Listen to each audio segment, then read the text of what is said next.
Direct security guard प्रदान गर्न चाहन्छौँ उहाँलाई चिन्ताका लागि धेरै धन्यवाद। विगत 22 वर्षदेखि भाटबटिनीसँग उहाँ आबद्ध हुनुहुन्छ। दुलप्रसाद पराजुलीजीलाई पनि हामी यो सम्मान प्रदान गर्न चाहन्छौँ। उहाँलाई पनि धेरै धेरै धन्यवाद गरिएको थियो,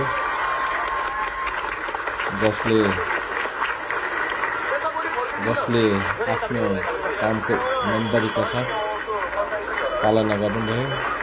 दुलप्रसाद पराजुलीजीलाई हामी धेरै धेरै धन्यवाद तिनकुने घटनाको क्रममा कोटेश्वरमा रहेको भाटबटी स्टोर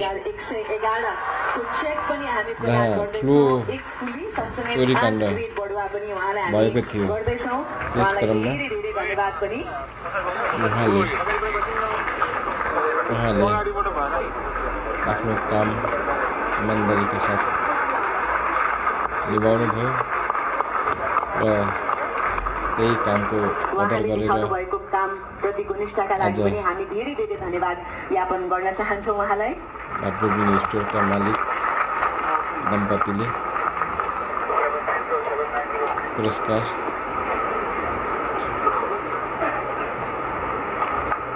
सम्मान गर्नु। उहाँले पनि इमानदारीता र साहसको अगाडि